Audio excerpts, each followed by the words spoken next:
Hi guys, so I'm back with another best ever video. I've done a video on the best albums and the best songs of 2013, and I wanted to do a video of my favourite albums ever.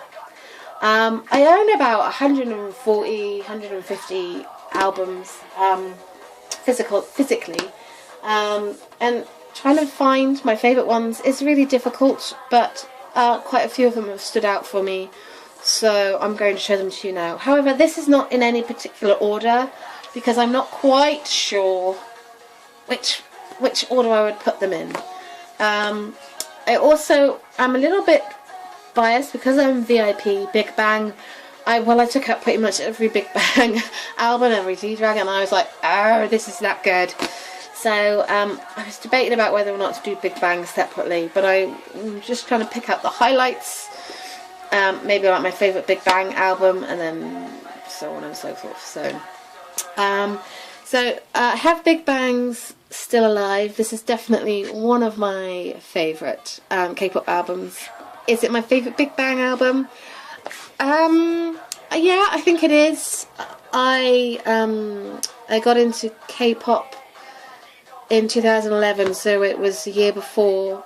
So this was the very first Big Bang comeback for me. Oh, it sounds so lame. But it was really special to me, and I love the album. The tracks on here are awesome.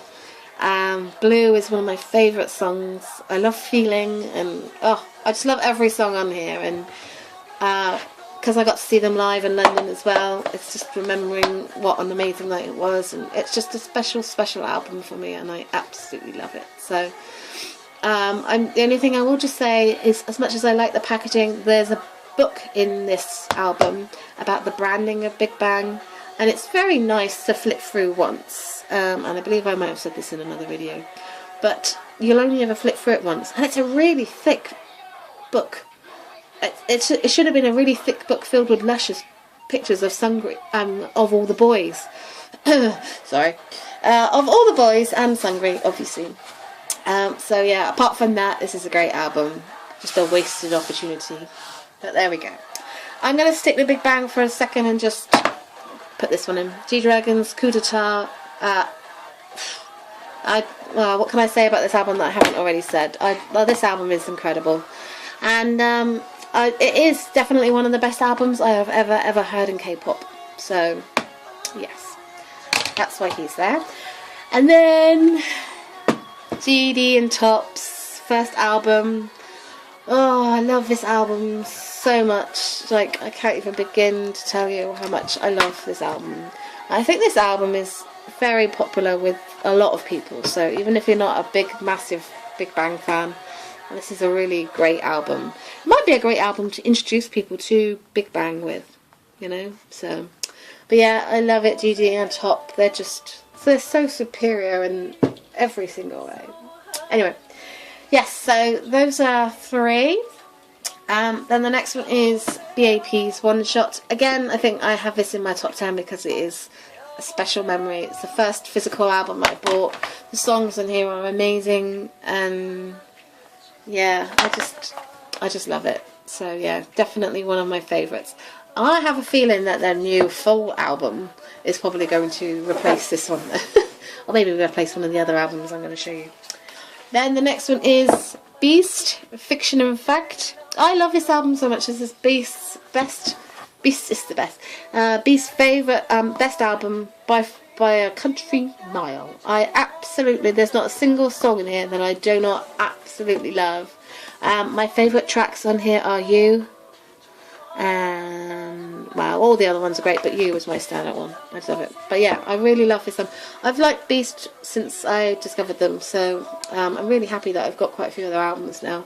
But yeah, this is my favourite, and I absolutely love it. It's just goes to show how talented and brilliant they are. So yes. I will just say though, I get a little bit frustrated with Beast because, you know, Hard to Love, How to Love was a great album. The one before was not so much. So I kind of hope that they go more towards I like the older Beast more so than the newer Beast, if that makes sense. So that doesn't make sense to me, but anyway. Yeah. Anyway, moving along. We have EXO's Growl, hands down one of the best albums ever. One of the best albums of 2013. Just enough said. This album I could just play on a loop all day long. It's that good. So, yeah.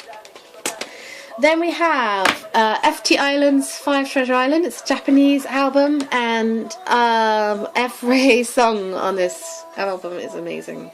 So yeah, I love it for that. It's just the one album of FT Island that just stuck with me. It's just my FT Island album. I just love every song on it. It's amazing, amazing live as well. So yeah.